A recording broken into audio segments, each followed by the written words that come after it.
What's going on, guys? JonJonTheWise here, and I got another Cyberpunk video for you guys. Today I'm going to give you guys some Game Master advice with something I have a little bit of experience in, and that is having a little bit too many players at your table, a little bit more than you're used to, or a little bit more than you are comfortable with. And I'm going to give you guys some techniques on how you can work with that and just some general information to help you in your games. But before we get into that, make sure you guys check out the Discord community. The link will be in the description below. It is a community of Cyberpunk, Red 2020, and other tabletop game fans, and we're all just waiting for you to join our community and to be a part of it. Make sure you guys also follow me on social media at JonJonTheWise on all of them, including TikTok. And I apologize for all the Warhammer stuff that I'm doing. It's just one of the other things that I'd like to do. But other than that, make sure you guys listen to Tabletop Cyberpunk, my podcast about Cyberpunk. It seems I never get tired of talking about Cyberpunk, right?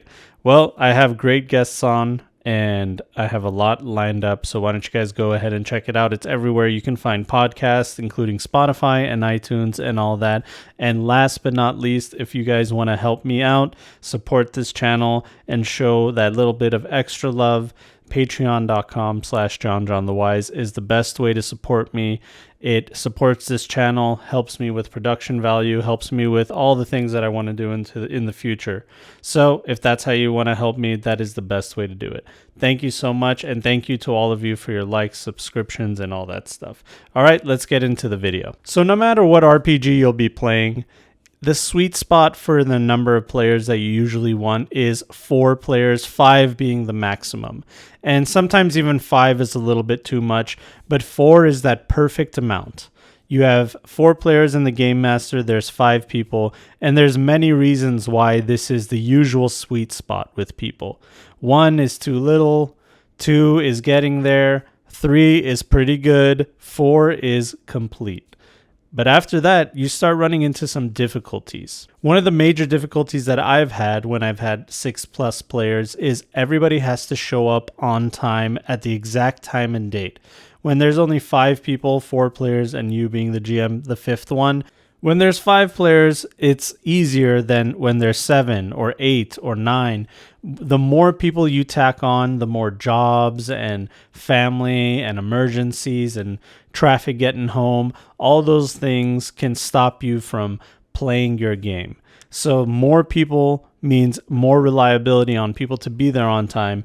And I even had a time where my group didn't show up for a month. You know, we were a weekly game and we didn't show up for a month because people just couldn't make it. One person had to cancel. We were in an important part of the story and everybody had to be there. And that was very, very challenging. Another challenge with having too many players is, as the game master, it's really hard for you to juggle all these life path scenarios and things that you wanted to introduce. For example, one of your players has a cool, juicy life path with Arasaka trying to hunt them down. If you have 6 players, it's hard to keep up with who's being chased by what corporation, who's got what bad guy, and it's difficult for you to try to figure out a way to introduce those backstory elements into the game and connecting your players to the plot. Because of that, it's a lot easier when you have less players.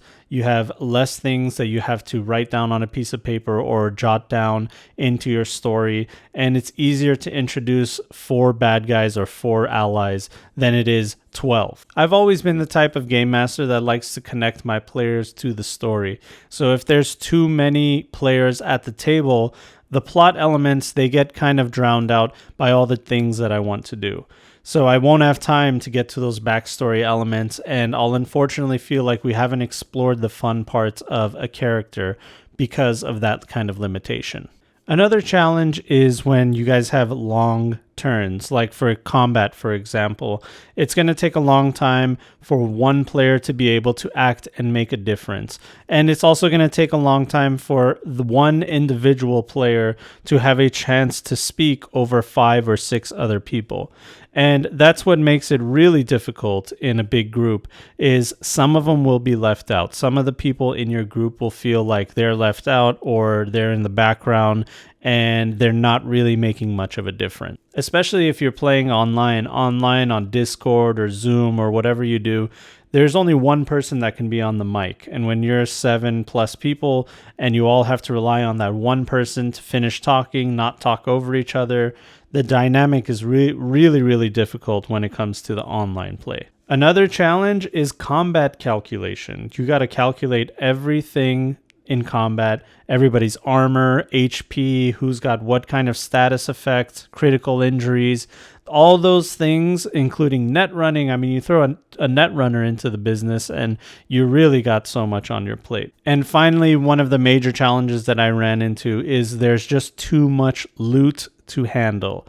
What I mean is you have all these bad guys that you set up this giant combat encounter, 6-on-6, and the players start asking when the fight is over, what weapons do they have? What armor do they have? What kind of money do they have? And you got to sit there and try to calculate. And by the time you're done, combat has taken like 3-4 hours from beginning to end, looting and all. And that leaves you all in this bored state. Like we were here for 3 hours and we literally just did bookkeeping. Now, enough of the challenges. I know some of you are listening and you're like, John, we get it. It sucks and it's terrible. But I think it's good to point out all these challenges because once we point them out and we list them, then we can find solutions. So that's exactly what I'm going to do. I'm going to offer you guys solutions on all of those problems. The number one solution and the most obvious answer is splitting the group. Splitting the party into 2 separate parties of 3 if you have 6, or if you have 7, you do in 3 and 4. You get the picture. That is obviously the most obvious answer. But maybe you don't want to do that. Maybe you don't want to split the group. You like their dynamic. And when it's good, it's good. When everybody shows up on time and with some of the techniques that you've used, you're able to handle it with 6 players. You just wish that it could be smoother and better. Well, have no fear. Let's talk about the rest of the things that you can do other than splitting the party. Let's talk about backstory first. So what I usually do is I take each player and I write down one ally and one enemy among all of them. I write it down on a piece of paper or on the computer or something, and I make sure that they have a name, they have an organization, and I want to write down exactly why they're connected to the player as an enemy or as an ally. And the reason I do this is because I'm going to be inserting these NPCs into our story, and I need to know the best and most appropriate place to put them. So what I'll take is one ally from one player and one enemy from another player, and I'll insert it into a session. You do that for 3 sessions, and that means that all 6 players have had at least an ally or an enemy involved in each session that we've played. Now, how do I mean get them involved? What I usually do is if it's an enemy, it's pretty cut and dry. It's understandable. They either ambush the players or the player sees them in a crowded place and takes chase, or they just have a chance encounter and etc. You can figure out many ways that an enemy can work. But allies, on the other hand, you have to be a little bit more creative and finesse. You have to find a way where the allies can help the players in the current thing that they're trying to do. Maybe they give a phone call, or maybe you throw hints at your player to give that person a call, or they leave a text message, whatever it may be. Maybe your players have some kind of intuition. You give them the tools to be able to connect with this ally and interact with them. And what that basically does is means everybody gets to interact with this ally. And from now on, this ally is a part of the group and is no longer just part of that individual's backstory. Now, as far as waiting your turn and some of the players feeling like they're on the back burner, number one, you want to communicate with all of your players, especially if you have 6. You want to lay it out flat from the beginning. You want to let them know, hey, this is going to be a little bit difficult for all of us. It's going to be a little bit of a challenge, but if you guys all believe in this as much as I do, then we can do it. If we're not going to split the group, then we just have to have a few little ground rules. And the number one ground rule, in my opinion, other than respect each other, is to be honest, and be honest about how you feel, whether you're left out or you don't have a chance to speak, or one person has the microphone for too long. And it has to be not personal. This is just us trying to find solutions to figure things out, right? So communication is number one. Number two, as a game master, you want to make sure you're not dwelling too long on one subject, one player, one conversation, and make sure you move things along. Move things along as fast as you can. Do not get bogged down by looking up rules or anything like that. And if it is absolutely necessary to look up rules, then have one of the players that's waiting their turn do you a favor and look up the things that you need. And make sure you recognize who's content with being in the background, because some of your players might be okay chilling back, relaxing, watching the show, and interjecting their thoughts and ideas every now and then. Some people are comfortable being in that space, but the best way you can recognize that is by communicating with all of your players and coming to an agreement. All right, guys. Now, this method I've talked about in our Discord community before, so some of you might recognize it, but I call this the tally method. Like tallies, like 1, 2, 3 tallies. You get the picture. But basically, what I do with these tallies is instead of calculating HP, armor, penetration, or any of that kind of stuff, is I have a general tally for how much damage NPCs take, and once they fulfill the amount of tallies, then that NPC is dead. Let me explain to you guys in a better way. So let's say we are in the middle of a combat scenario and you do 0 to 8 damage to an NPC.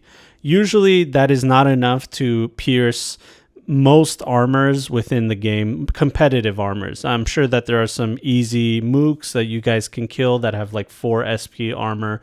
But if we're talking average to above average enemies, 8 damage and below isn't really going to penetrate. So that means that the NPCs don't take any tally damage. 0 tally on that one.